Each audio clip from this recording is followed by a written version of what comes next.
Hello. So today we are going to be learning Likkutei Torah Daf Yud. We are starting at the bottom of Yud Amud Aleph, which is going to be the beer on the previous mimer that we learned, the Vahaya Ar Halavana. It's running in line with the themes of the mimarim of Daf Tes. And this is going to be focused on the mimer is called Inyan Shivas Yimei Miluyim. This mimer is focused on the Shivas Yimei Miluyim in the Mishkan. So to begin, the Rabbi is going to ask questions on his previous mimer. So Likkutei in a Muvan, right? So the Alter Rebbe is asking that in the previous mimer, he analyzed the Sheva brachos, and he analyzed the last of the Sheva brachos, where we talk about two categories. We talk about the na'arim, and we talk about the chasanim, and they're both plural. And so the Rebbe discusses what it means that there's these two plural, these two levels, and what he explains is that the na'arim refers to the or hachama and or halavana, because he focused on the pasuk, but the last mimer was focused on the pasuk v'haya or halavana ka'or hachama v'or hachama yiyah shevasayim ka'or shevasayamim, and so he explained that these categories of light, where the levana in the times of Mashiach will be like the light of the sun, and the light of the sun will be 70 times like the light of the 7 days, presumably of Bereshis. So he explains that both of these are na'arim. And so his first question is going to be in this mimer, in this biur, is how is it that we're referring to Ar Hachama as a nar when we find that in many places the Chama, the sun, is called a chasam? Right, as we say in davening, the pasuk in Tehillim, v'hu kechasan yetzi mechupasei, that the shemer samael b'hem v'hu kechasan yetzi mechupasei, that the sun is like a groom greeting his kala. So why are we now? Why is the Alter Rebbe reverting from the standard interpretation by saying that the sun is a nar? So to explain, he says that shemesh is brought down in certain Sifrei Kabbalah that it's za, that it's there ampin, it's the midas of Atzilus, as they are in Chachma, and what he explains is that the shemesh can refer to Zah as it is in Atzilus, and in that sense, it has this chasan quality that he explained in the last mimer, based on the pasuk Azi Baka Kashecher Eirech, that the quality of chasan is a gilei elokus that goes into a lower world and teaches the lower world the broader reality of the broader sense of reality in which the creator is obvious. And so in that sense, this is the chasan that he interpreted before, and in that sense, this is the shemesh. However, we know that Zav Atzilus can have another side to it, because Zav Atzilus is mikanen and Yetzira. Zav Atzilus is said to nest in Yetzira, and what that means is that Zav Atzilus ultimately is transmits primarily to the world of Yetzira. And in that sense, it's called a nar. So in other words, it's both. The answer is that his opening question is that the sun can be both a nar and a chasan. It's a chasan when it is an atzilus, and it's a nar when it expresses itself outwards. And this is what it means that when we say the ar lavan of ar chama, when we talk about the sun from the perspective of its relationship with the moon, There we're referring to its quality of being a nar, because there we're referring to the idea of the expression down to these worlds, down to the worlds כשמתלבשים ביצירה נעשייה. And the Alter Rebbe is medayik, based on what is brought down in Sifrei Kabbalah in the Pardes, that the sun has several names. One of them is Shemesh, one of them is Chama, and he explains that these two qualities reflect the two names of the sun. That on when it's from the giving side, when it's mitzad yamin, then we find the words that is called Shemesh Tzedakah, Mufars Merape Bekanfeha, and mitzad small, right? That on the from the withholding end is called a Chama, because we find that sometimes the sun is indicative of healing and giving and life and light, and sometimes the sun is referred to as heat and severity. And so so when the sun is a reference to life in Atzilus, there it's all chayas, there it's all or, there it's all light. But when it's referring to life in Biyah, there it's all about tzimtzum. And so the Alter Rebbe says that there is the heat, so to speak. There's the gvura. That the gvura quality of the sun is the ability to be mislabish in elements of Yetzira and Asiya, and to in a sense hide elokus. Now, at a grammatical level, this is also indicative in the words themselves, because the word shemesh, says the Alter Rebbe, means sun. The sun as it is itself can be translated as in Hebrew as shemesh, but the word chama comes from the word cham, because the word chama is entirely referencing the heat of the sun, which is not the sun itself; it's a quality of the sun. It's this quality to be hot, and in the context of our mimer, it's the quality of being of tzimtzum, where za is nislabish in biyah. This is the heat, so to speak. This is the hiding of elokus, and that quality is highlighted through this chama. And in that sense, we call the chama nar. We call the chama a child, because in that sense, it's all about it is this lower quality. Masha'enkin, when we call it shemesh, there we use as we going back to the pasuk. It uses the word shemesh because it's referencing the fact that as a shemesh, it is a chasen. It remains as it is in Atzilus, it remains a chasen. And so now, coming back to our what we explained about the original pasuk, we can now understand that pasuk even deeper. That when we talk about this aliyah, right, that the pasuk says that the sun will shine 70 times, like the light of the 7 days. And so what in the context of these two na'arim, the beis na'arim that we explained before, that their job is to draw down Ein Sof, and that this reveal to the created beings this are much like the Ar Lavana and the Ar Hachama function to bring warmth and to bring light to the beings on earth. Now, obviously, we understand that there's no comparison between the limited beings that are receiving this light and the Ar that's maluvish in Ar Ein Sof of Atzilus, in the Esher spheres of Atzilus. And given this fact, the obvious question arises: how is it that the Ar and Chayas of Atzilus can enter Biyah? And the answer brought down, and the answer provided, is that it's through the process of Tzimtzum. That Tzimtzum limits this Ar, and in the context of our mimer, what it's saying, the way we phrase it is that when the shemesh is mittzמצם, it becomes a chama, and the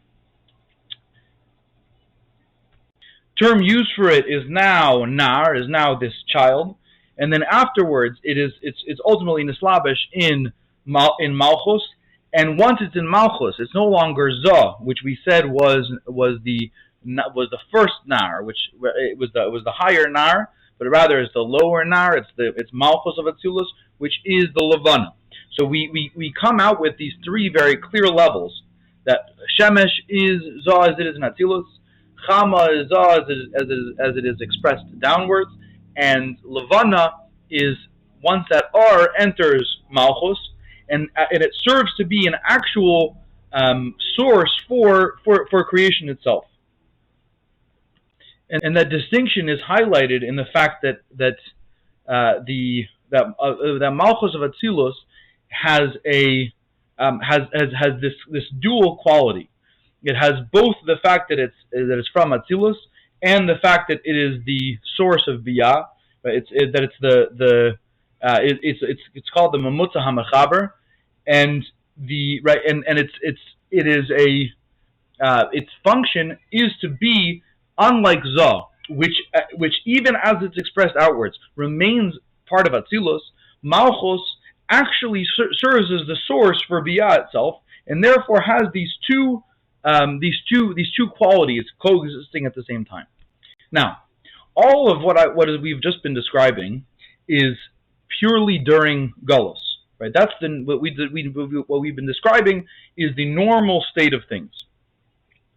But the same way that we can understand that Biyah is incomparable, cannot be compared to Atzilus, we can also understand that Atzilus legabe ein sof baruch hu, legabe the Eibishter, legabe or ein sof baruch hu, also has there's no way of drawing a comparison.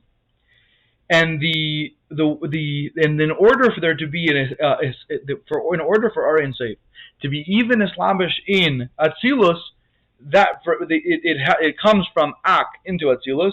This also requires a tzimtzum, and this tzimtzum allows the Ar to shine into Atzilus. And this is the Ar referred to in the pasuk when we say the Ar Shivas Hayamim. Right? When we say we're saying the Navi is saying that when Mashiach comes, the sun, as it is a shemesh, as it is a וחמה, is going to shine like it shined in the Shivas Hayamim.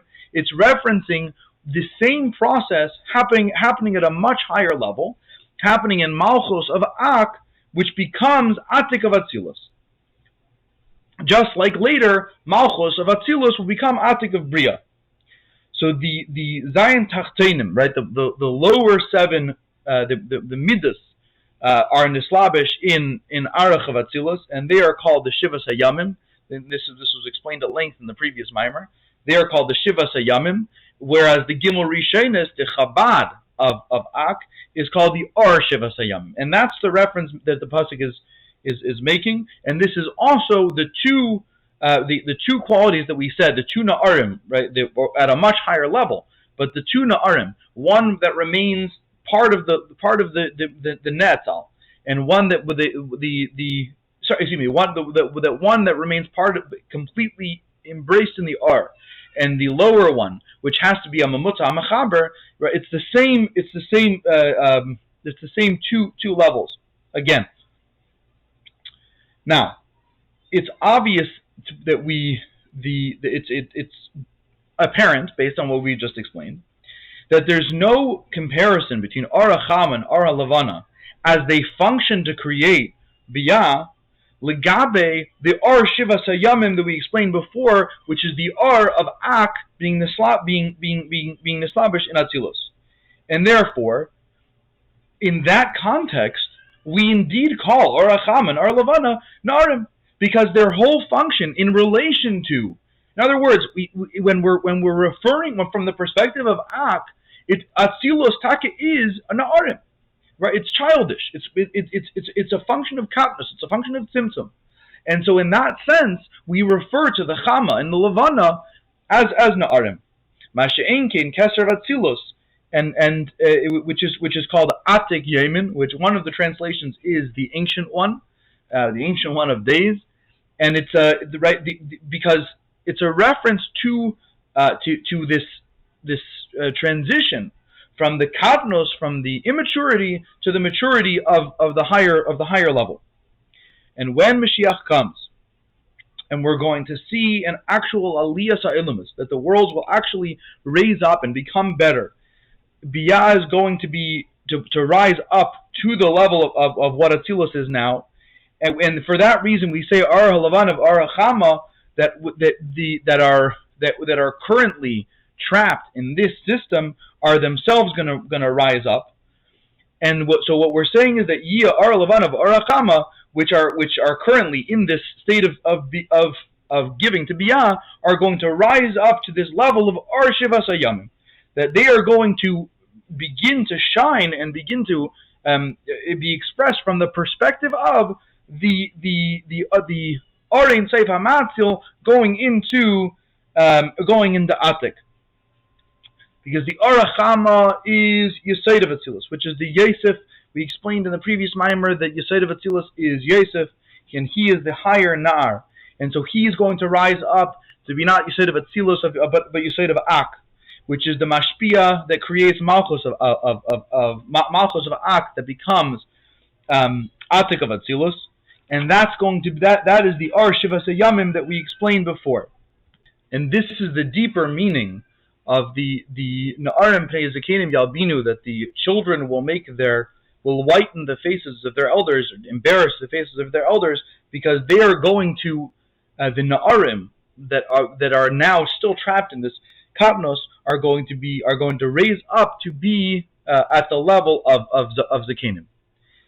Now, another perspective on this, a deeper perspective, is that this is a hint of the fact, or this is hinted to, in the fact that at times the beard of the Eibishter, the hair of the Eibishter, as it's referenced in Tanakh, sometimes is described as being black and sometimes is being described as being white. Now we know that when people are young, their hair is black, and as they get older, their hair is white. And that naturally people who are young are very passionate, and their whole focus has to be a constant struggle with their Yetzirah. They're constantly being challenged by their passions and by their taivas, and by the blood that's passionately flowing through them, that forces them to be in this constant battle with Hiskafia, which in a word can be summed up with that the struggle of of youth has more to do with kiyum leisase, right, with keeping away the bad, and what the pasuk is saying is that there's going to be an appreciation when Mashiach comes, that the youth that are currently and that are struggling in Zman Hagalos, but that actually the struggle leads to a higher aliyah even than the Zakenim, which is why they're going to be the Pnei Zakenim Yalbinu, that the elders will be embarrassed.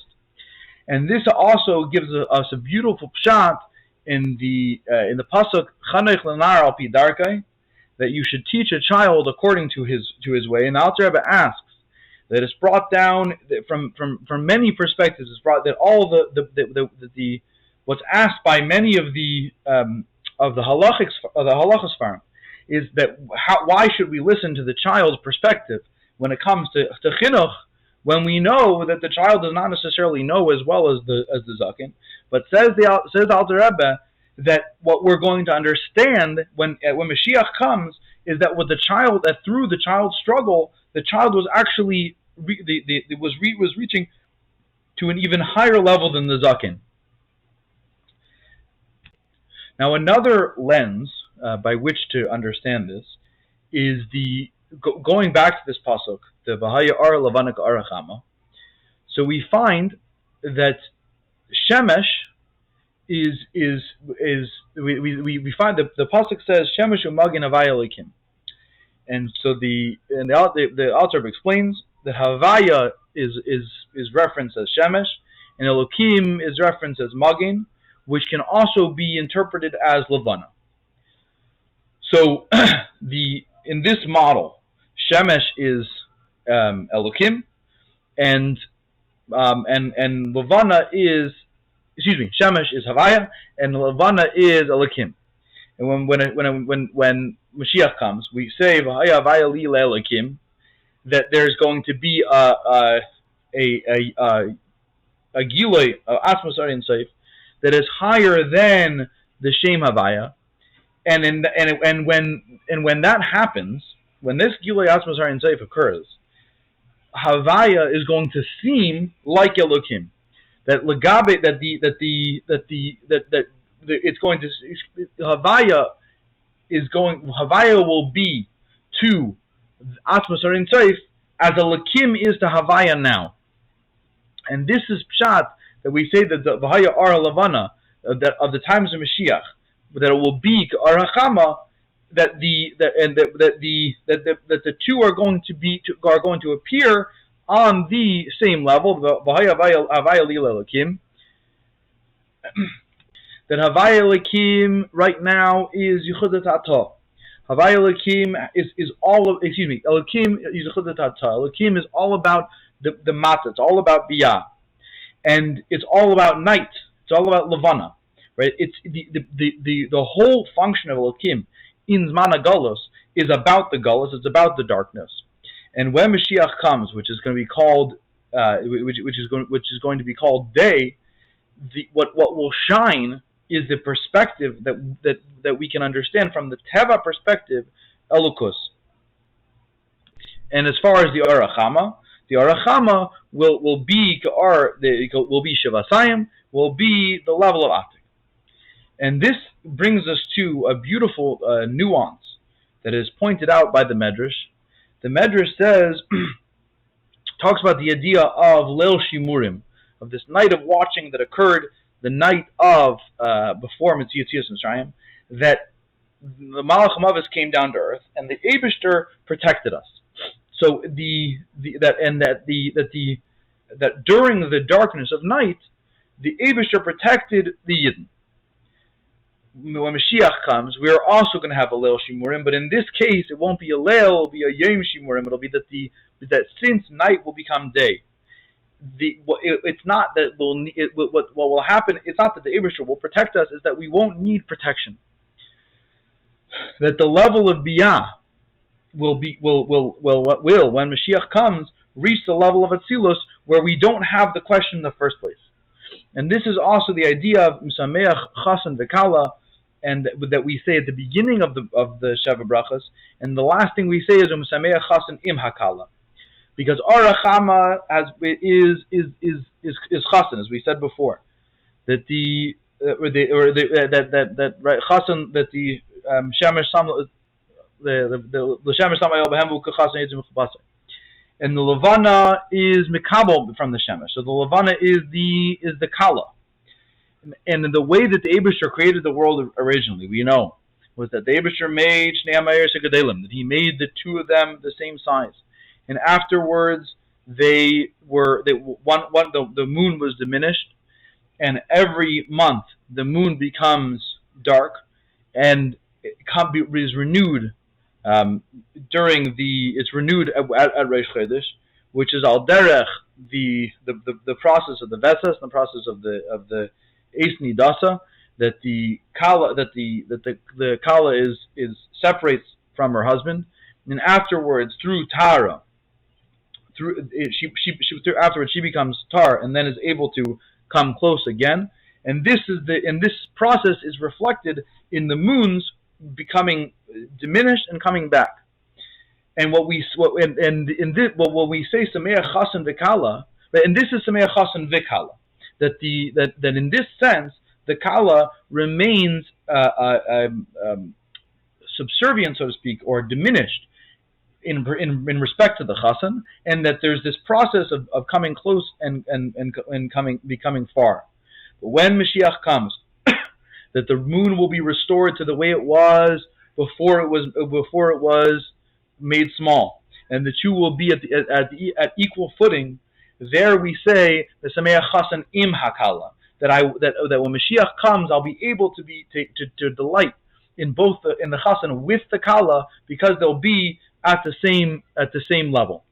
And the Alter Rebbe offers a gewaldige pashat from the Shalah, the Gemara brings down that a basula should be married on Wednesday, and so the Shalah explains that this is a reference to Yemais Mashiach, in that when the moon by Wednesday, in the days of creation, by Yom Revi, the moon still was in this state, and that we're trying to hearken back in reference to that time and that state, as opposed to the seventh day when the moon was diminished. Now, this brings us, the Alter Rebbe says, to a slight understanding of Shivas Yimei HaMiluyim, which are the 7 days of either empowerment or 7 days of installation. These 7 days that after the Mishkan was finished, that the Kaihanim spent in a series of different avedas in the Mishkan as they were preparing to leave, and then on the 8th day they left. And so the Alter Rebbe says that I'm going to be framing this within the pasuk with the pasuk in Kehelas as a reference point that says, take a portion for 7 and then also the 8th, as we'll understand in a minute. So he quotes from a Zohar. The Zohar asks that the phrase calling them Shivas Yimei HaMiluyim is grammatically seems to be difficult. That that it says Shivas Yamim Yimales Yadchem, and it should, instead of saying 7 days they were installed or 7 days they were empowered, it should say that in 7 days they were. And so the Ramaz explains the question like this: that that if the pshat in the pasuk is that for 7 days God was empowering them, then what it should say is either in 7 days or for 7 individual days, or Shiva Yamim or Bishivas Yamim Yimala. But instead it says Shivas Yimei HaMiluyim, and so the Zohar explains that it's the pasuk is highlighting the fact that these were 7 days as a unit. So it explains that when these Kaihanim were given the Shemana Mishcha, and in this Mashicha they were given it every day. They were anointed with this oil, and this oil, says the Zohar, served to combine these 7 into a unit, and in that sense we call them Shivas Yamim Yimala, that they're 7 whole days. And the Alter Rebbe quotes other Zohars that support the same idea. That we can't think of the first step in our understanding of Shivas Yimei HaMiluyim is that they weren't 7 days in a cycle. It was a unit of 7. And the Zohar also makes clear that the process of making these days Yimala, of installing or empowering the Kaihanim, was done through the Shemana Mishcha. That through the Shemana Mishcha it combined these days. It brought the Kaihanim together, and it was Mechanech the Kaihanim, and it brought the days together. So now, to explain, coming back to this pasuk, Ar Halavana, with the Ar Halavana Kar Echama, the Ar Cham Yeshiv Asayim Kar Shivas Ayamim. So the Zohar says that these we have the one Zohar says that the Shivas Hayamim is Shivas Yimei Bereshis, which is the Pashup Pshat, and the Rabbi Yehuda says that the 7 days that we're saying when we say we'll experience when Mashiach comes is actually the Shivas Yimei HaMiluyim. So, and from this we can determine that the Shivas Yimei HaMiluyim also have a connection with this Ar Shivas Hayamim that we have been discussing. So, what the Alter explains is like this: the Shivas Yimei Bereshis were Kaidem Achet, and Kaidem Achet, the whole universe was at a higher level. And the way the Alter Rebbe says it is that the Gan Eden that we hope to experience, the Gan Eden that we now see as schar and we see as reward, to the point that we say that we'd rather get punished in this world so that we can experience more Gan Eden when we pass, was to Adam Arishan life. And the same, and in that model carried through all the worlds. That all the worlds were hecher. All the worlds were one step higher than they are currently. And as explained in Pri Etz Chaim, that Olam HaBriya was in Zav Atzilus, and he goes on to explain how and that Zav Atzilus was in Arich, that each level was up. And during the Shivas Yimei Bereshis, the Shivas Yimei Bereshis are, as we said before, the Zayin Tachteinim of Atik. And what that means is that during these Shivas of Yimei Bereshis, the universe was informed by the Zayin Tachteinim of Atik, by the perspective throughout all the worlds was informed by the Zayin, the Midas of Atik. And then Adam Rishon, then there was the Chet. And in Chet Eitzadas, everything fell. Nishtalka Shechina, the Eibishter, the Shechina left. And we know that Maisa HaMishkan is a tikkun for this. That the point of that with these generations of the Kanaitan Shiva Tzadikim, right? That with these 7 generations, the goal of it was to make a mishkan, and in that repair the Chet Eitzadas, and to return the world to that moment of Gilei Ar Shivas Hayamim. And for that reason, we call the Shivas Yimei Miluyim, which the Alter Rebbe is going to translate as B'lashon Milui, that these were days of filling, these were days of completion. Because during these days, reality began to come back to and be fulfilled to the way it should be, which is Kishivas Yimei Bereshis, right? Which is a perspective in which Or Lavana is Kar Chama, that the Yismala Begimas Lavana, that the moon, right? That everything goes back to its place. Malchus goes back to Zod. Everything rises back up, and that everything reunites the way that it should be.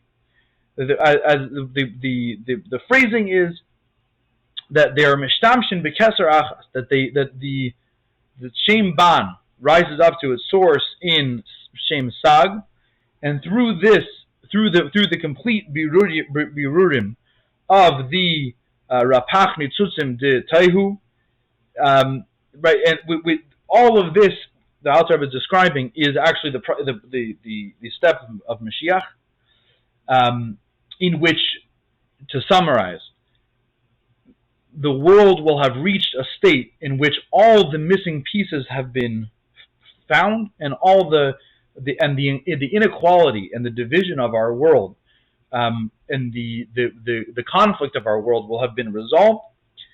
And me'ein zeh, right, a glimpse of this happened when the Mishkan was made, and which in that the Mishkan caused an aliyah the Mishkan caused Malchus to an aliyah to Malchus, and this is pshat of the Shivas Yimei HaMiluyim, with their function of filling, with their function of resolving, because they have the function of bringing back to this Ar Shivas Hayamim. But to be clear, it's not mamish a Gilei Ar Shivas Hayamim, because that will have to wait until Mashiach comes, because that's a Gilei, that's not just Aliyas HaMalchus, that's a Gilei of Atik, and the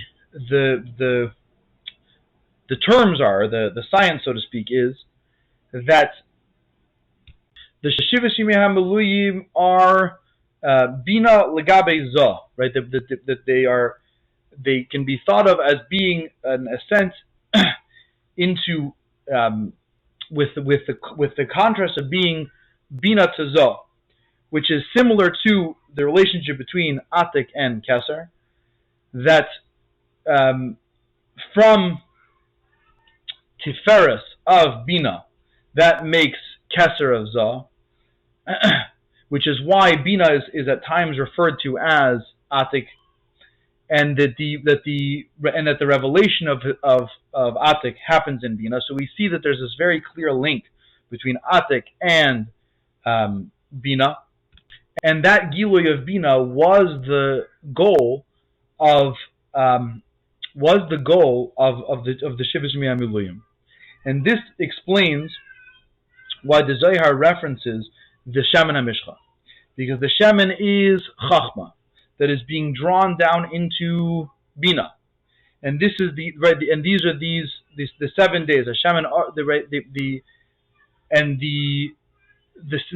we have those 7 days, and then the Shemen is the Ar Shivas Hayamim. That and as the Zohar explains, the Ar of Chachma combines together the Shivas Hayamim to make them complete.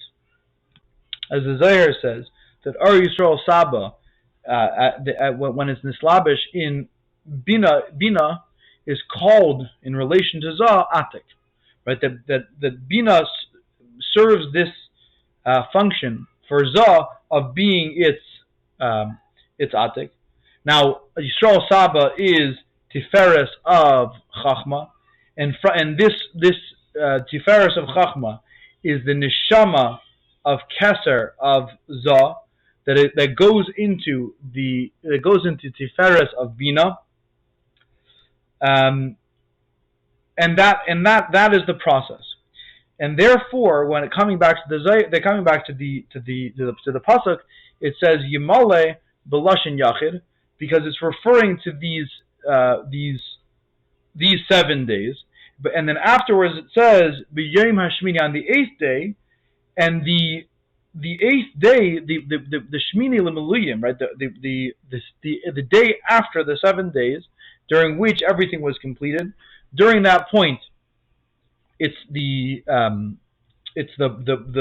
combination of all the other spheres, which says the Alter Rebbe is me'ain the Shivasayim, because the Shivasayim is 70, right? Is tenfold of and the pshat in Shivasayim is the Shivasayim are Shivasayamim of the times of Mashiach, which is Yisayid of Ak.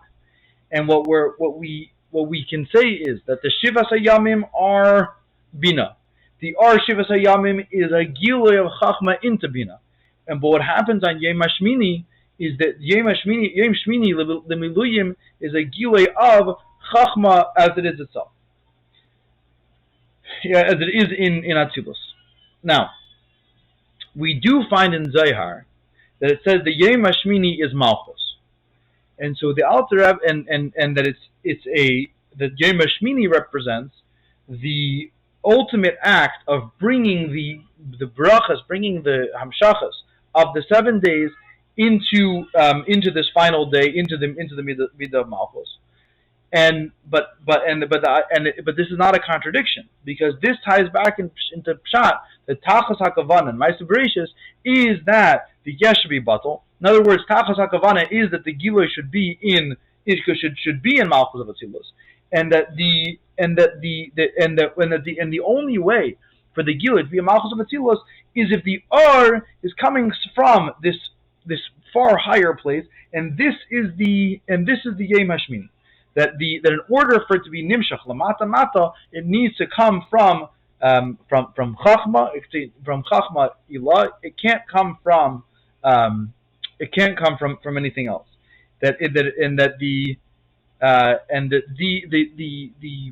practical sense of this is that ara chachma draws that the ara chachma is the being asik in Torah. That the process of making the Gilui of Shivas Yimei Miluyim practical in our lives is through Limud Torah.